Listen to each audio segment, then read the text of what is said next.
Saudara, saya ada di Pamekasan ya, di Batik Podek. Jadi ini sentra IKM, Kampung IKM Batik Podek. Kebetulan ada di rumah Bapak, nanti saya mau wawancara. Nah, ini batiknya ya, yang sudah diekspos, dan ini tadi ada proses mencanting di situ. Berdasarkan informasi di sini ada lebih dari 200 pengrajin. Alhamdulillah. Kebetulan dengan Bapak Hadi. Bapak Hadi. Pak Hadi, ini desa apa? Desanya Rangperang Daya, dusunnya Dusun Podek. Jadi batik Podek itu diambil dari nama dusun tempat produksinya, karena mayoritas perajin batik yang di sini itu lahir dari Dusun Podek ini. Dusun Podek ini ya. Iya. Baik.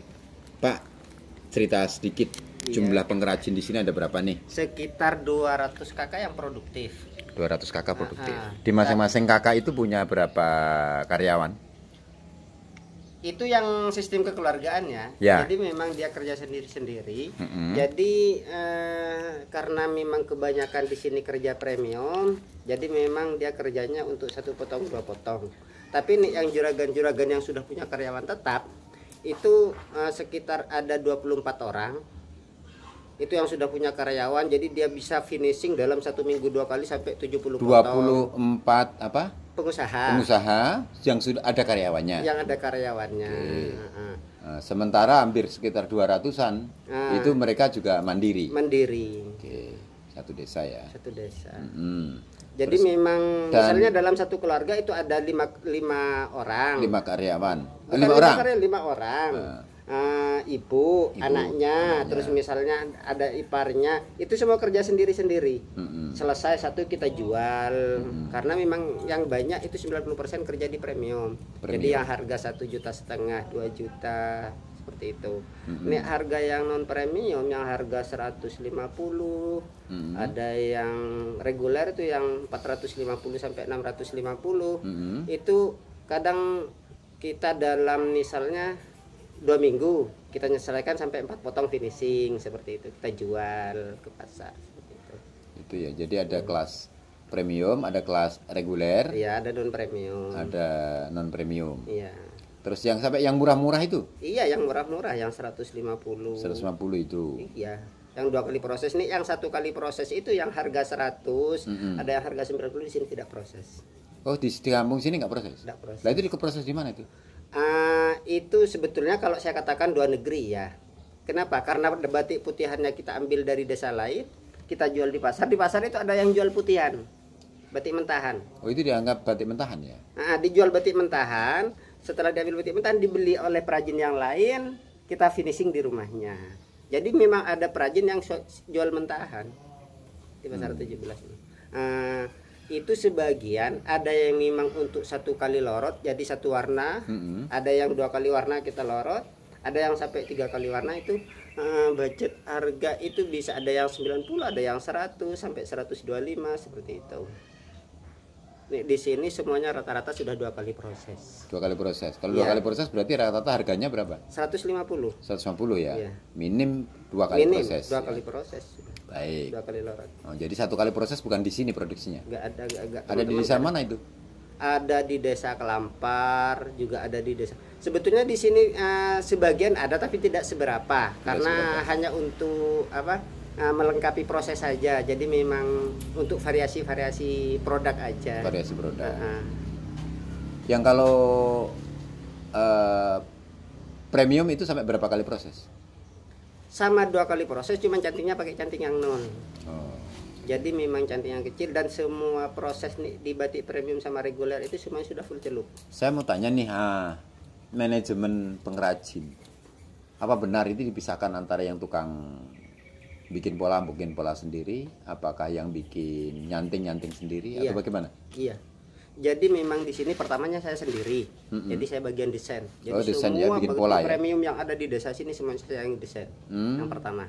Lambat laun setelah ada sebagian anak-anak yang sudah bisa, akhirnya dia kerja sendiri juga. Dia mendesain. Akhirnya ada orang yang beli kainnya, ada yang beli kain sama desainnya, ada yang nyuruhkan desainnya. Seperti itu. Jadi terus setelah itu kalau di reguler ada yang bagian reng-rengan aja. Reng-rengan itu apa maksudnya? Kerongkongan. Oh, kerongkongan. Jadi cuma bagian ornamen pokoknya ornamen aja. Pokok. Setelah ornamen pokoknya diambil sama pengusahanya, kita kembalikan ke perajin-perajin yang tetap atau perajin yang tidak tetap. Itu harganya gimana? Per kain atau per lembar itu gimana kok? Kalau misalnya pola saja. Pola saja ada yang 25.000. 25.000. Kita terus bagian nyanting pertamanya misalnya 40, ada yang sampai 50, tergantung kerumitannya. Oh gitu ya. Terus untuk proses pertama misalnya tanahan itu berapa, seperti itu. Oh gitu. Belum kemudian pewarnaan. Setelah pewarnaan warna sendiri. Oh, pewarnaan warna sendiri ya? Warnai sendiri sama yang punya karyawan. Oh. Dia sudah punya karyawan di rumah yang bagian mewarna. Ada juga yang bagian ngelorot, ada yang juga kerja sendiri. Dan itu sintetis. Sintetis. Di sini semuanya sintetis. Sintetis 90%. 90%. Yang warna alami? Nyoba-nyoba. Masih nyoba-nyoba? Masih nyoba-nyoba. Pernah sih waktu masih bukan workshop yang di sini, itu sudah dikembangkan.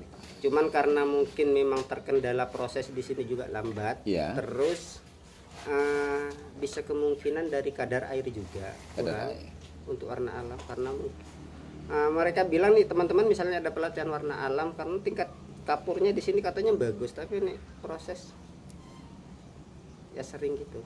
Ada satu contohnya itu yang depan. Itu warna apa alam itu? Iya. Nah, nampaknya juga hasilnya tidak ini ya. Iya, kurang maksimal. Kurang maksimal ya. Karena mungkin kalau pengaruh air atau bagaimana? Bisa mungkin karena memang masih belum memahami betul. Oh, gitu ya. Mungkin soal teknik masih perlu banyak belajar gitu kan. Ekoprint juga pernah nyoba? Ekoprint mungkin saya orang pertama dulu yang tertarik dengan ekoprint ini.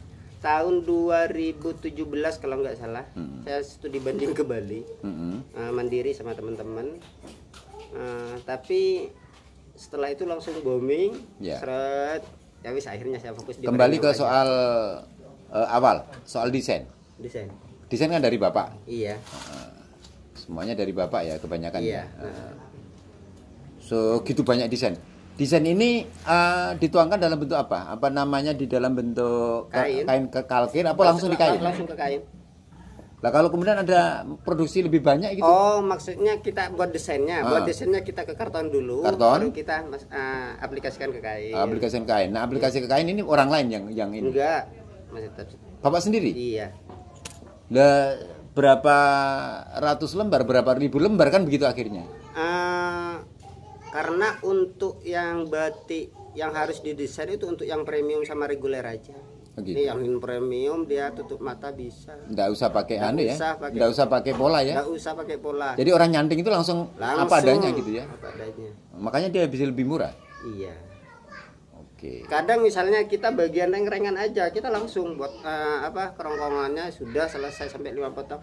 Tapi presisinya juga tidak seberapa sih antara satu dengan yang lain. Oh gitu ya. Bagus, masih tetap aja bisa presisi ya? Bisa. Oke, itu padahal bikin kerongkongan tanpa ada pola. Iya. Keren. Ini yang di sini nih. Tanpa pola. Bahkan untuk yang pembatik yang lanjut usia itu sudah nggak bisa nih ada polanya. Nggak usah pakai pola dah. Nggak usah pakai pola. Gitu ya. Contohnya seperti buat tanahan parang aja. Nih yang muda-muda kalau nggak dikasih pola dulu nggak bisa. Tapi nih yang sepuh-sepuh jalan. Jalan ya. Apalagi karena memang dia dari dulu di batik itu mungkin sudah mengakar, sudah menjadi jiwanya. Baik. Pak, saya mau tanya nih. Karena nyangkut soal pola, adakah pola tertentu yang kemudian dibuat oleh jenengan menjadi ciri khasnya ini batik Madura? Kalau berbicara ciri khas ya ada sebagian kita aplikasikan dari mengembangkan dari motif-motif lawasan yang ada di Pamekasan yang pertama. Lawasan diambil dari mana? Maksudnya batik lawasan Pamekasan. Oh, batik lawasan Pamekasan. Iya. Dan Bapak tahu bahwa lawasan Pamekasan itu nama motifnya apa? Iya. Diambil dari apa? Iya, kayak motif tong centong, ada motif reng-tereng, gitu. ada junjung derajat. Tapi ya inilah batik. Ketika Pamekasan sudah punya junjung derajat, tapi daerah lain kan juga punya junjung derajat. Iya. Itu kayak Sekar Jagat. Pamekasan seperti apa Sekar Jagatnya, daerah lain juga punya Sekar Jagat. Nggak apa-apa. Yang penting kasih namanya sama nggak masalah, tapi kan beda sedikit motif kan gitu. Iya. Itu diambil dari apa dulu? Kalau seperti itu hanya berjalan seiring waktu aja.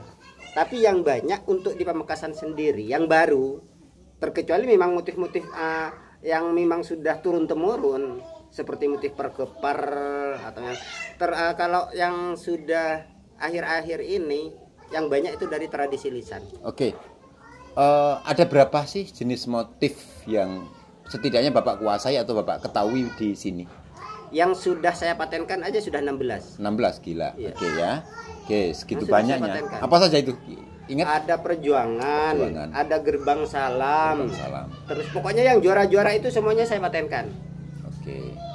Yang terakhir itu yang motif yang seragamnya MTQ kemarin, Jokowi turun.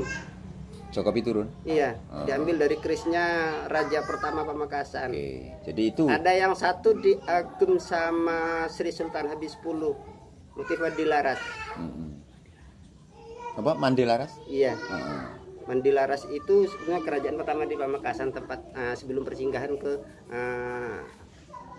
kabupaten. Membaca literaturnya bagaimana? Bapak bisa menemukan sebuah inspirasi. Membaca literaturnya yang pertama dari sejarah, yang kedua memang ada cerita-cerita dari nenek moyang. Tradisi lisan? Iya, tradisi lisan seperti itu.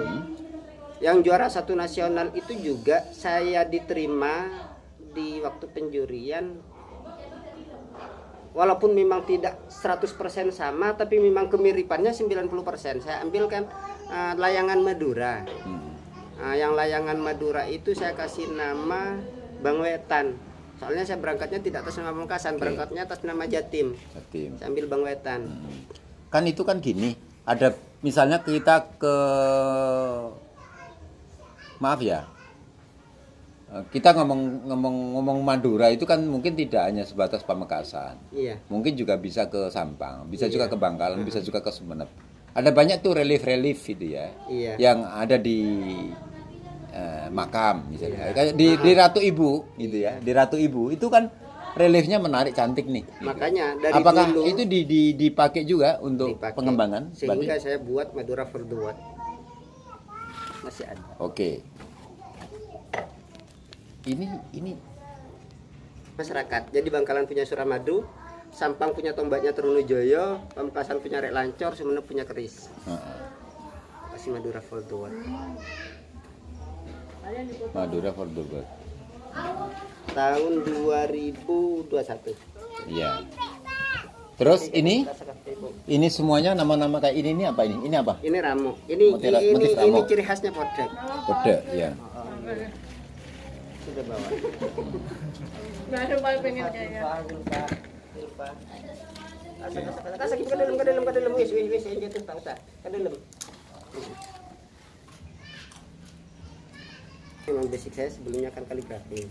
Dapat kaligrafi ya Basicnya sebelumnya kaligrafi. Tapi nih sehalus ini untuk daerah Jawa Timur saya masih bisa berkompetisi kok. Ini semua canting dengan canting lubang satu. Canting lubang satu itu apa Pak? Kan ada yang canting rangkap. Jadi memang canting itu cucurnya sampai ada yang 7, ada yang 5. Jadi satu kali gambar Satu gambar langsung langsung kita dapat titik 5. Nah ini semua pakai canting lubang satu semua. Lubang satu semuanya. Iya. Ditutul begini. Iya. Ya. Dan ini yang paling nomor kecil ya, nomor paling lubang paling kecil ya. Iya. Ya sekecil ujung jarum. Ujung jarum gitu loh. Nah, begini nih. Ini emang special sekali di sini, Mbak ya. Ini yang halusan yang premium ya. Iya. Ya, ini premium ya. Nah, kalau premium harganya jutaan. Nggak mahal, harganya tinggi. Nah, cuman tinggi ya. Iya. Nggak mahal, cuman tinggi ya gitu ya. Iya. Ini mahal harga 300, di harga 900 itu mahal, Pak.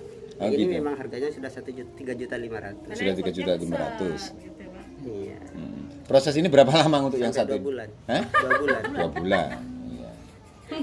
2 bulan loh, Pak. Ini jenis kainnya apa? Tarik kupu. Tarik Primisima. lubu. Primisima tarik lubu. Tarik kupu. Asli sini, Pak. Kayaknya pun asli sini. Ya, enggak kayaknya kan Semua manik, kain bahan kan baku semua keluar semua. dari luar semuanya kalau bahan baku. Adem ini. Mau minjem nggak? 3 juta nih. 3 juta itu berapa meter Pak itu? 2,5 meter. 2,5 meter. 3 juta ini Pak.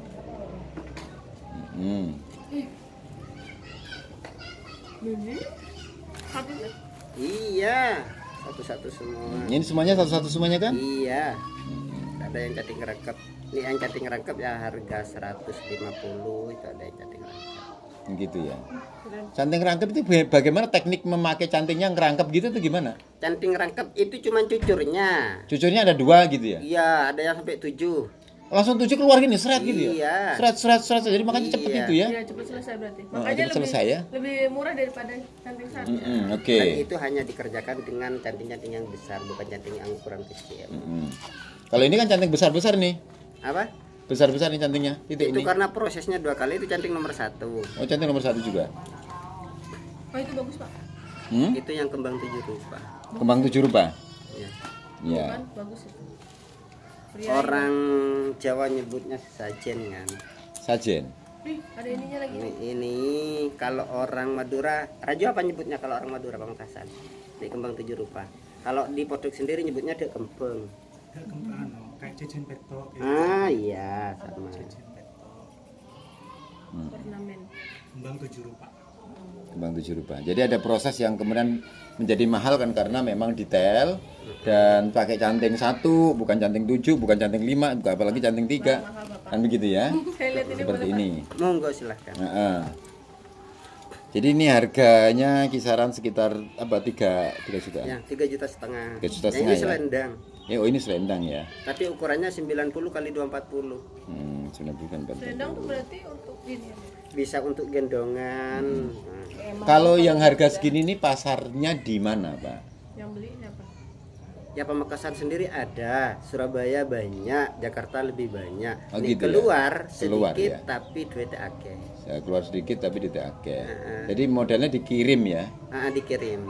Ada memang sebagian pelanggan yang minta, tapi kalau keluar itu lebih banyak jual ide. Jual ide ya. Iya. Nah, itu dia yang mahal di sini. Makanya Kita batik buat itu batik yang bercerita atau batik yang berbicara atau batik yang bernyanyi seperti itu. itu ya. Kalau orang dari luar mau akses ke sini itu pakai apa, Pak? Belinya? Kontaknya ke siapa? Kontaknya ke siapa? Saya sendiri juga. Langsung ya. Atau ada pemasarannya misalnya ada Facebooknya, IG? Ada. Di sana itu biasanya tempat live untuk ID, jadi kita sering live. Kalau ini, kalau misalnya ada daerah yang lain yang kemudian minta order batiknya banyak begitu, bisa? Itu dengan motif atau dengan motif dari daerah setempat, tinggal bagaimana pengembangannya bisa? Begitu. Itu rata-rata berapa, Pak? Tergantung prosesnya seperti apa sih, ukuran panjangnya berapa. Ukuran panjang kan tentu batik umum. Iya. Terus? Dan enggak, maksudnya umum di sini kan standarnya nih, harga yang 150, yang murah-murah itu 2 yard, 180. Iya, kayaknya 180. Iya kalau yang 2 yard. 2 yard. Kan 1 yard itu 90 cm. Jadi kita motongnya misalnya 2 meter paling enggak jadi 190. Oh gitu ya. Enggak sampai 2 meter ya? Ada yang sudah pas 2 meter, ada yang 230, ada yang 2 meter 50. Oh gitu. Nah, ini yang reguler itu 2 meter 20 sampai 2 meter 30. Oh iya, dia ya segitu. Itu berapa itu? Yang itu sekitar nih sampai sekitar dari 450 sampai 650. 460. Ada contoh prosesnya. Ya. Yang bereksperimen di kain. Ya, gimana? Tidak hanya katun aja tapi juga mengerjakan tenun, ada juga yang kayak digantung rayon ada? berbulu ya. Tenun yang biru itu ya? Iya. Ini yang gimana? Cerita. Yang ini reguler. reguler. Harga berapaan ini? Yang ini 450. 450-an ya? Yang ini 650. 650, 450 yang kelas-kelas begini ya. Iya. Bapak biasanya kalau Yang dijual harga 100-150-an itu apa? Cap. Tulis Di luar-luar itu loh, Pak. Yang di Suramadu itu loh. itu cat. Cap. Tapi saya tidak berani jamin kualitasnya. Oh iya, tapi cap ya. Cat. Cap. Jadi bukan tulis ya. Jadi jangan sampai Tapi ketipu ini di sini saudara. yang 150 itu tulis loh, Pak. Yang mana? Ini yang 150. Ini yang 150. Ini iya, ini 150 tapi tulis ya. Luar biasa. Yang seperti apa lagi? Ini sama. Ini yang 200 yang ini. 200. 200 ya. Tulis. Tulis? Nah, ini yang maksud saya canting rangkap, Pak. Canting rangkap yang mana? Kayak gini. Tuh 2 3 4 ini canting cucuk. Oh, langsung tuh sekali notol ya, tek gitu ya. Makanya isen-isenannya cepet ya. Lah iya. Nah, terus makanya dia begitu. Oh, jadi metode apa namanya beras tumpah itu ya gini nih. Bukan. Beda. Ini beras tumpah enggak bisa. Yang mana ini beras tumpah? Nah, ini itu tuh apa? Bukan canting rangkap. Apa? Bukan canting rangkap. Bukan. Lubang satu cuman cantingnya Ini besar lah. canting Yang rangkap. seperti itu yang canting rangkap. Terus ini apa? Ya, canting lubang besar. Iya, cuma pakai lubang satu. Total besar gitu ya. Oke, siap. Ini berapa lagi? Ini yang berapaan? Jadi Ya, kayak kita ini banyak menemukan batik-batik yang seharga murah-murah betul itu apa gitu, gimana? Batik beneran atau apa batik dek? beneran loh, Pak. Ini Di 6.000. 6.000 Perajin batik. 6.000 pengrajin batik. Iya. Nah, hari ini kan Pamekasan itu menjadi salah satu daerah yang dinobatkan sebagai pembatik tulis terbesar ya di Indonesia. Pasar batik tradisional terbesar di Indonesia. Ini kaitannya tentang karyawan-karyawan itu gimana itu? Dia sebenarnya dapat berapa sih sehari dia bekerja rata-rata? Nih di Portug sendiri saya masih bisa ngitung mereka Rata-rata? apa sejahtera. Sejahtera. Katakan seperti itu. Sejahtera ya. Portug sendiri saya katakan sejahtera. Karena memang untuk di Portug sendiri tidak ada pekerjaan lain. Yang pertama kurang tidak ada orang yang merantau. Yang kedua sejak dikembangkannya batik Portug tahun 2012 ini sampai sekarang, dari 2013 sampai sekarang sudah gak ada yang nanam tembakau lagi. Paling ini Biasanya kalau musim kemarau mereka satu bulan aku bekerja lah ya. sekarang tidak ada, semuanya terbuka. Belakang rumah ini semuanya tembakau nih musim kemarau sebelumnya nih, sekarang tidak ada. Terus tidak ditanami apa-apa? Apa? Hanya pada musim hujan aja kita nanam padi. Oh, nanam padi. Iya. Tapi biasanya tembakau juga. Tembakau juga. Terus kemudian Sudah ada. sekarang sudah nggak nanam tembakau. Nanam tembakau. Kenapa nggak nanam tembakau? Mungkin lebih prospek di batik. Oh gitu. Pertanyaannya seperti itu. Padahal saya ini petani tembakau, Mbak, dari Temanggung. Saya. Bapak saya juga pertamanya. Oh gitu ya. Saya tahu betul tentang tembakau karena saya orang Temanggung. Bapak tahu sendiri kalau Temanggung itu bagaimana gitu kan. Justru Sekarang nggak prospek ya tembakau ya. ini di daerah sini ya. Dari sini, maksud saya seperti itu. Tapi ini daerah lain, Mas. Mungkin karena tembakau mulai anjlok di harga Tembakau sehingga bisa dikatakan seperti itu dan mungkin batik lebih akhirnya batik menjadi lebih prospek. Dan yang membatik ini rata-rata tua muda, laki-laki, perempuan, tua muda, laki-laki, perempuan. laki-laki hanya sebagian, Ah, tapi mungkin laki-laki hanya bagian premium juga, ada yang sebagian nutupi, tapi pada semuanya tua muda nih, perempuan semuanya muda. Proses pewarnaan semuanya ada di Kalau di, rumah. ya di rumah, ada yang punya workshop ya di rumahnya sendiri. Di rumahnya sendiri ya. Apakah kemudian batik itu juga dibawa pulang? Ya ini untuk para pencanting itu dibawa Ada pulang, yang dibawa ke rumahnya. dibawa ke rumahnya, tinggal kemudian di store gitu ya. Dia polanya tinggal mencanting itu aja. Yang sistem seperti itu namanya perajin tidak tetap. Juragan itu nganterin dia, artinya tanya ke tempatnya dikerjakan paling nggak misalnya sudah tahu prediksi sekitar 2 hari selesai diambil ganti lagi dengan yang karyawan tetap ya datang. Baik, ini cukup sekian wawancara dengan Bapak Adi, pengrajin batik di Desa Podeg, Amperan Daya, dusunnya Podeg, Kecamatan Propo, Pamekasan. Luar biasa. Karya-karyanya sudah ada lebih dari 16 yang dihakikan. Terima kasih.